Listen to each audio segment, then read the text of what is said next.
Possible Side Effects by Augusten Burroughs. Chapter 1, Pest Control.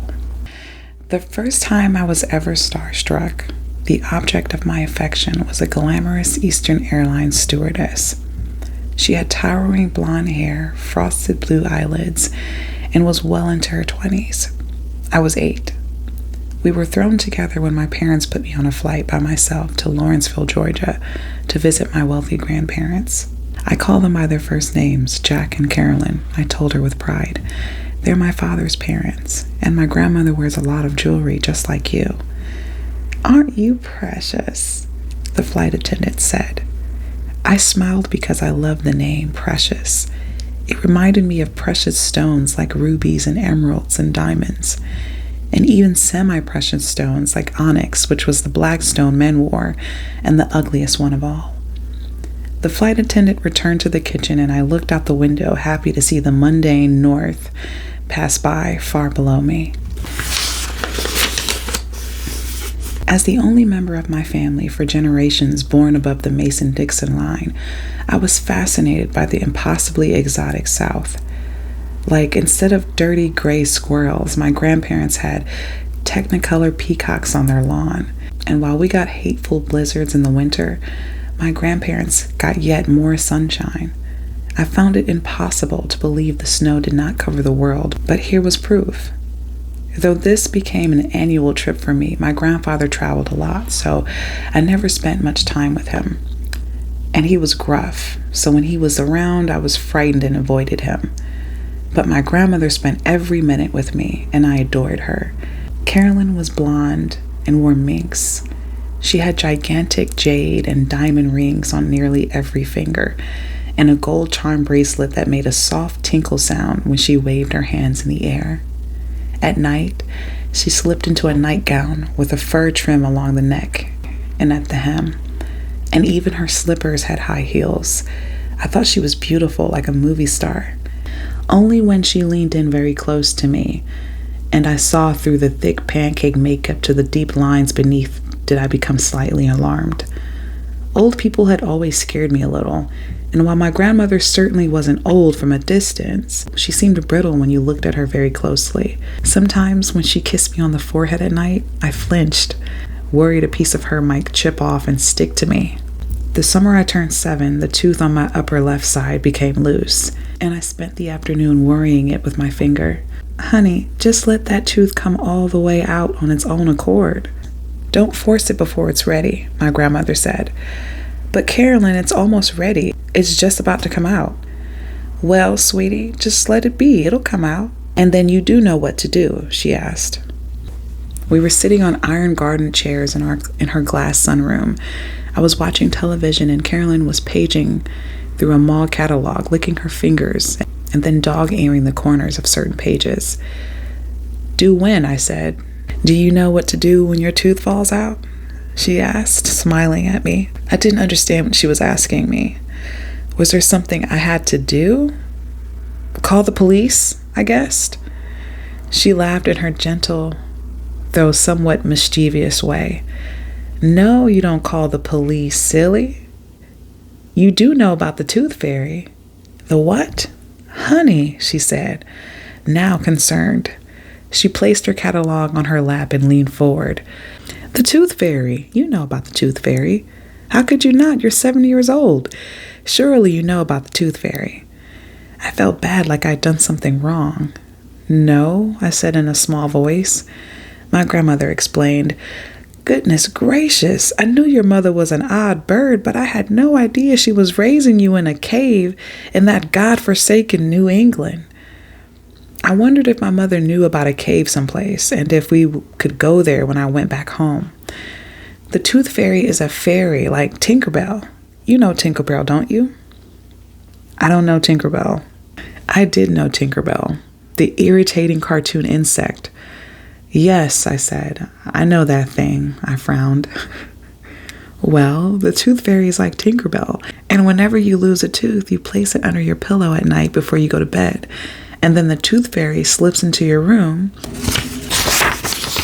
and takes your tooth away and leaves some money in its place right under your pillow.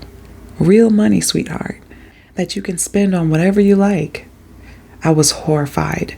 I imagined that creepy bug woman with her devil wand sneaking into my bedroom at night while I was sleeping and taking my teeth and leaving things under the pillow that shouldn't be there. Cash, which my father said was very limited and something I knew I shouldn't have. Carolyn, is this real? I asked because I just couldn't believe it. She smiled, then laughed as she set the catalog on the floor next to her feet. Baby, yes, of course it's real. The tooth fairy is real for every child. And I thought, why hadn't someone warned me about this? Why hadn't any of my friends ever talked to me about this horrible bug that comes into your bedroom and takes your teeth? I immediately stopped fiddling with my tooth. I pressed it back in place. That night, Carolyn tucked me into bed. Open your mouth, she said. I did. She leaned forward. Oh, you still got your tooth. That means the tooth fairy won't come tonight. But, and her eyes became wide, maybe tomorrow. The skin around her mouth was cracked and her lipstick was bleeding into the lines around her lips. Suddenly, she seemed extremely scary. After she left, I got out of bed and checked the windows again. They were locked, but couldn't enter the room any other way. I went to the bathroom that was attached to the bedroom, and I grabbed all of the towels, rolling them into tubes and placing them in front of the crack under the door. Then I climbed back into bed and prayed to Jesus. At this point, I wasn't sure where I stood, Jesus-wise. Although my parents never attended church or mentioned Jesus except when they screamed at each other, and then they used his full name, Jesus fucking Christ. They did explain that he was a man who lived in the sky and granted wishes to certain people he liked.